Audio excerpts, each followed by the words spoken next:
já pode ser considerado o favorito para o Campeonato Brasileiro? Atropelado o Atlético Mineiro. No começo da temporada a gente não apontava como um dos favoritos mesmo, não. Fizeram uma partida muito boa.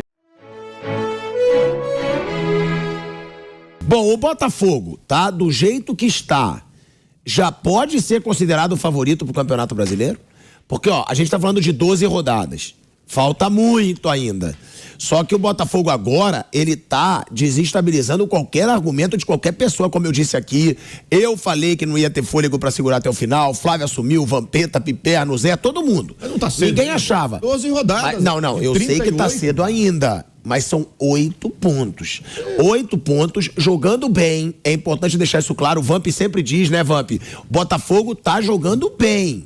Não é só dizer que o Botafogo tá achando vitórias. Hoje mesmo teve uma outra chance. É um time 83% de aproveitamento. muito bem treinado. Treinador, né? Maior da história do Botafogo em pontos corridos. Gente, são 10 vitórias. São 10 vitórias em 12 jogos. E, ó, é muito favorito contra o Vasco. Olha só que... No estádio Newton Santos, com a fase que tá o Vasco... lembrar que ele já pegou. Ó, o Botafogo ganha do São Paulo. O Botafogo, ele ganha o segundo jogo do Bahia na Bahia. O Botafogo, na terceira rodada... ele ganha do Flamengo.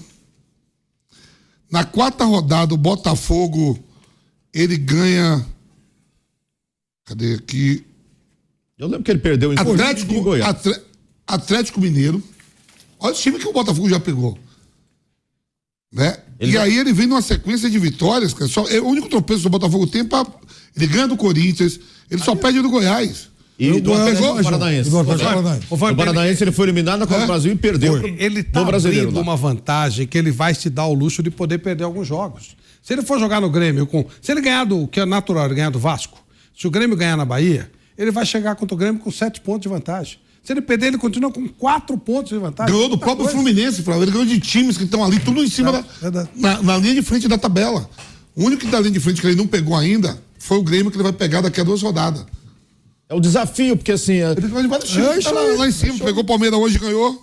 Você analisa... Palmeiras, Flamengo, Fluminense. É que às vezes você pega a gente que tá lá embaixo na tabela, você vai fazendo os pontos e não pega os líderes. Ele pegou todos os líderes, ele ganhou todo mundo. É normal no Campeonato Brasileiro uma equipe se surpreender. Não é favorita, de repente tem um grande começo. Né? Agora, chama a atenção esse aspecto que o Vampeta falou aí, né? Ele ganhou confrontos diretos contra equipes Fortaleza, na parte de cima da tabela e jogando bem, e com autoridade, né? Ele é muito bem treinado, né? E assim, com essa possibilidade na janela de reforçar. Eu vou pegar os 10 primeiros. Já estão entrando na minha, já estão... Flávio, eu vou pegar que ele é muito bem treinado. Flávio, ó, os 10 primeiros... Ninguém negou nunca. Flávio, isso ninguém negou. Os 10 primeiros... Fortaleza é muito bem treinado. Vamos botar aqui, vamos botar aqui os 10 primeiros do campeonato, né? A página de cima. O segundo colocado é o Grêmio, ele vai pegar daqui a 2 rodadas. Ele pegou o terceiro colocado, que é o Palmeiras, ganhou. Ele pegou o Fluminense, que é o 4º colocado, ganhou. Ele pegou o Flamengo, que é o 5º, ganhou. Isso aí. Com o Red Bull Bragantino, ele não jogou ainda. Pegou o 7º, que é o Fortaleza, ganhou. E o Atlético Paranaense, que ele perdeu. Olha só. Não, e aí tem o Atlético Mineiro, o nono. Ele ganhou também. O 10º São Paulo e ganhou. Compensação, ele não pegou a babaiada. Curitiba, Vasco e América. Ele vai pegar a parte de baixo da tabela. Vai pegar a parte de baixo. Então ele vai pegar agora a parte de baixo, só é fazer. A tendência é aumentar. Atropelado o Atlético Mineiro. Sim. Que teve 2 vitórias do Botafogo que foram atropelos. Atlético Mineiro e Corinthians. Sim. Mas ele venceu o Flamengo. Eu acho que a turma demorou a vencer o Botafogo. O que eu gostaria de Fluminense também. O trabalho não é bom de hoje. O trabalho não foi brilhante só hoje. Eu acho que a turma demorou a levar fé no Botafogo, talvez muito por acreditar que outros, como um Flamengo que não embala, poderiam embalar. Ficou apostando muito no outro lado. E hoje, querendo ou não, acho que vira o debate para quem não acreditava. Porque você carimbar o Palmeiras é um jogo-chave dentro do Allianz, e pela postura do time, né? Isso muda, inclusive, na confiança. É totalmente.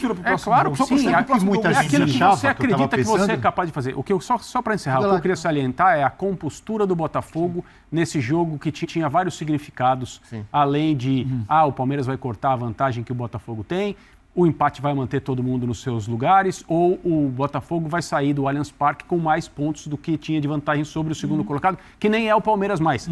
Neste momento, o Grêmio ultrapassa, o Grêmio é o segundo colocado. A compostura coletiva do Botafogo é a de um time que sabe o que quer, que sabe o que faz e acredita naquilo que está fazendo. Isso está muito claro, muito claro. Então isso é trabalho. A gente pode estar diante de uma equipe, vou falar o nome de um outro clube, as pessoas vão falar, por que tem que falar de... Então eu não vou falar. A gente pode estar Fala. A gente pode estar diante de uma equipe que vai conquistar o Campeonato Brasileiro como o campeão brasileiro de 2017 conquistou. É muito parecido. Pode. É muito parecido. A minha impressão é que a gente pode estar diante de uma campanha como essa. Porque o tipo... Sabe quantos pontos tinha o Corinthians em 2017, com 12 rodadas? 32. O tipo de ideia...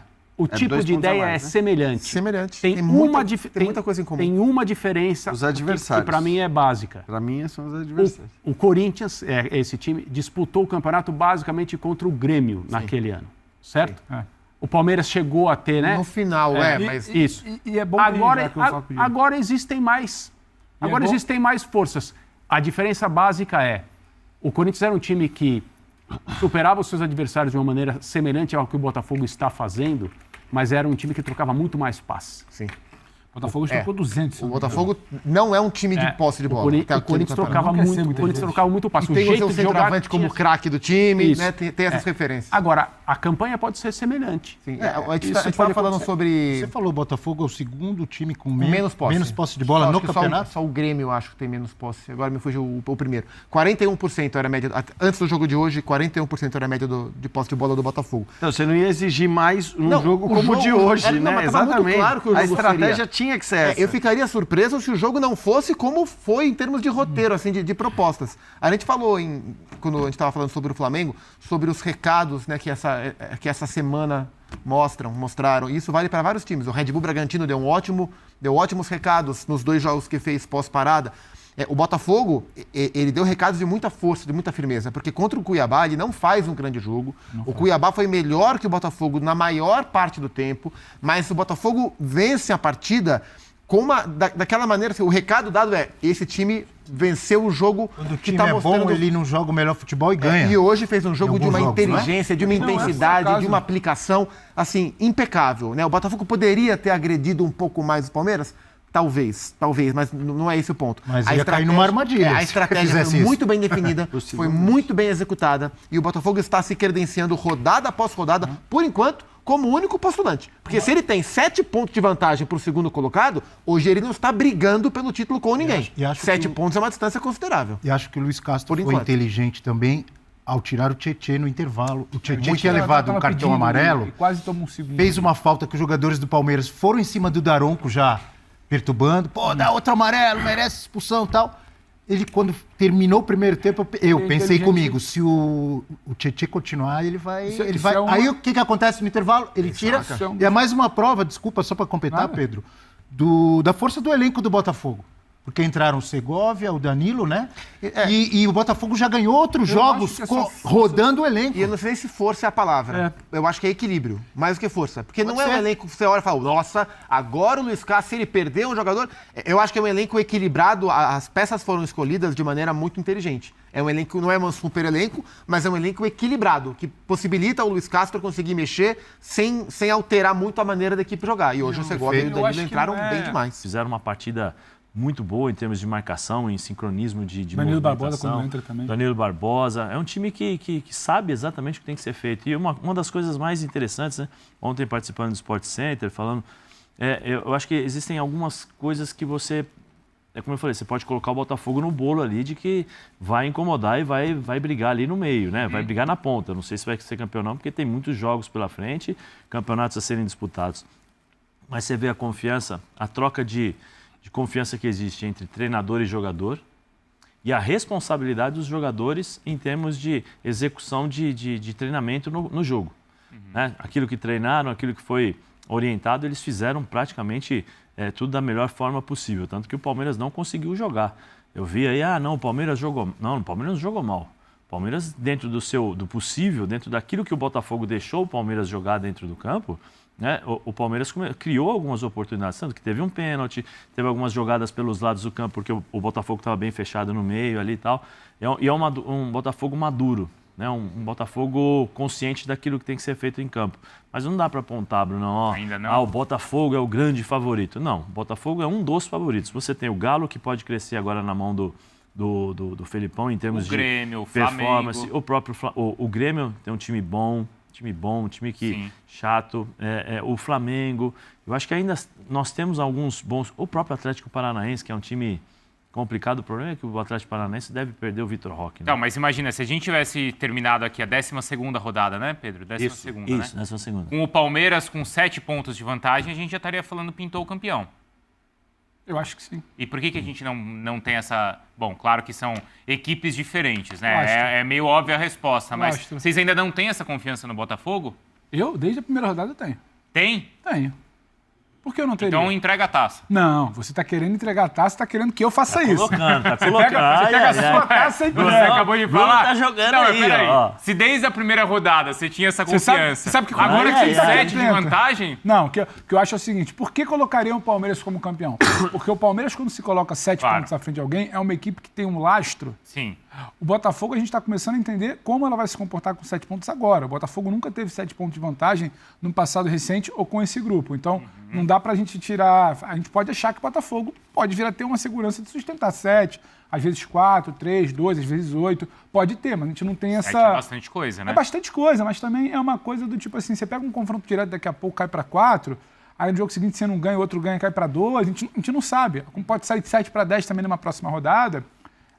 mas a gente não tem exatamente uma amostragem. O que eu acho é o seguinte, não dá para chegar na 12ª rodada, a gente está desde a primeira rodada questionando, a primeira rodada é porque é a primeira rodada, segunda rodada é por causa do adversário, terceira rodada é porque é muito início do campeonato, quarta rodada é porque está só se defendendo, quinta rodada vamos ver porque agora vai ter que jogar bola. Estamos na 12ª rodada. Você ganhou de Palmeiras, Flamengo, Atlético Mineiro, Fortaleza, você ganhou de Fluminense, você está se provando um time muito sólido, então assim, não dá para o cara chegar na 12ª rodada... mas será que o Botafogo sustenta? Não. Se não se sustentar, vai ser por um fato novo que ainda não aconteceu até aqui. O segundo tempo, o Botafogo é melhor do que o primeiro, na minha opinião. O segundo tempo, o Botafogo muito dominante, tu correu risco. O Palmeiras cruzou 49 bolas ontem. 49 cruzamentos num show de falta de imaginação e de criatividade. Só foi batido nesse campeonato pelo Vasco, que cruzou 50 contra o Santos. E os dois perderam por 1-0, jogando em casa esses jogos do meia centena aí de cruzamentos na área adversária. Mas acho que é cedo ainda. Só acho que o Luiz Castro, acho que ele não faz um trabalho inovador. Se ele for embora amanhã, ele não deixa um legado. O Botafogo joga um futebol diferente. Não tem. É um futebol eficiente, muito pragmático. O time ficou de 12 jogos, em 7 não tomou gol. É o time que menos toma gol, com mais jogos sem ser vazado no campeonato, até melhor defesa. Está com um índice muito bom de aproveitamento das chances criadas. Agora, não sei de cabeça aqui, mas... O time que tem menos posse de bola. O segundo que tem menos posse de bola. Um dos que menos posse de bola é passe trocado. Acho que é só Coritiba que ele... É um dos que menos tem a bola, dos que menos troca passe. Dos 20 aparece entre os últimos. De cabeça eu não lembro agora quais são as posições, mas é mais ou menos por aí. É por aí. Não, é o 18º, só pede pro Coritiba. Então, assim, é uma equipe que joga um futebol parecido. A proposta de jogo é parecida com de outros times aqui do Brasil, desde o Muricy, que acho que foi quem fez com que essa tendência de jogar dessa forma virasse realmente uma tendência, né? Esse tipo de jogo no futebol brasileiro na década de 2000. E não é muito diferente. Agora, é eficiente, está funcionando. O que eu acho curioso, já falei isso antes, vou repetir aqui. Quando o Anderson Moreira foi demitido pelo Textor, ele falou o seguinte: não é esse jogo que eu quero ver. Não há grande diferença da filosofia de jogo do Anderson para essa filosofia de jogo, que está muito bem no esporte, né? Que é o time que mais faz gols, inclusive. Olha que coisa curiosa. O esporte na Série B. Mais do que o City. Né? Da Espanha. Exato, bem legal até esse número. É muito claro que são competições diferentes, mas não deixa de ser interessante, né? O esporte fazendo aí muitos gols. Mas eu não vejo tanta diferença da proposta de jogo, da filosofia, do que o Anderson pregava no Botafogo, no momento de time mais fraco, sem reforços e tudo mais, para o que o Luiz Castro coloca. Eu não estou aqui dizendo que o Luiz Castro faz um bom trabalho, nada disso. Mas ele não está... Se ele for embora amanhã, ele deixa um legado para o Botafogo, que é o legado da liderança do campeonato, com 7 pontos de vantagem, numa situação completamente nova para o Botafogo depois de muitos anos. Já conheceu o professor também, né, irmão? Já sim, para o segundo ano, contratado, inclusive, com a aval dele. Os jogadores estão chegando. O Botafogo fez contratações em 2 lotes no ano passado. Então, por isso eu falo que não vai chegar ninguém agora. E uma segunda leva. Eu vi agora uns diretores do Botafogo falando, não, a leva foi no ano passado para chegar nesse estágio agora e não contratar. Exato. Pode ser, pontualmente. Tá liderando, pode ser, mas eu tô falando que a estratégia deles foi pra isso mesmo. Inclusive, a mais cara contratação, o Patrick de Paula não machucou, mas mesmo antes de machucar, não jogava. Né? Ou seja, foi 6 milhões de euros, né? 50%, uma coisa assim. Esse não joga. Não é surpreendente que ele tenha tido problemas lá, porque no Palmeiras também já era um jogador um tanto quanto problemático. Até por isso o Palmeiras não fez muita questão e logo negociou. Então, acho que tem esse detalhe. Acho que o Luiz Castro não deixa ser hoje um legado. Você não vê no Botafogo uma coisa inovadora, um jogo diferente. Não, é um jogo eficiente, bem treinado, ele mostra competência, é um bom técnico. É organizado. É organizado. E ontem eu acho que demonstrou muita maturidade no segundo tempo, com comportamento, assim, de suportar a pressão, não correu grandes riscos. E só não venceu por mais que o Vitor Sá perdeu lá, aquele gol que foi a chance mais clara no contra-ataque ali. Quando entrou o Matias Segovia pela direita ali, o Botafogo passou a ser muito mais perigoso, né? Porque o Palmeiras também se lançava, os espaços começaram a ficar mais generosos. Então até nisso ele foi bem, fez uma boa mexida. Acho que faz um ótimo trabalho, isso é inegável.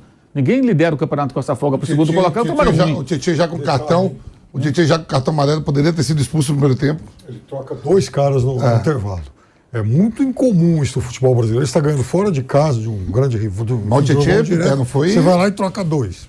O Tietchan foi escarrado, porque logo quando o Daronco dá o amarelo pro Tietchan, que a gente não viu, acho que foi por reclamação, não levou 2 minutos, o Tietchan faz uma falta que, se não tem amarelo, o Daronco teria expulsado, teria dado o amarelo, porque ele já deu logo na sequência.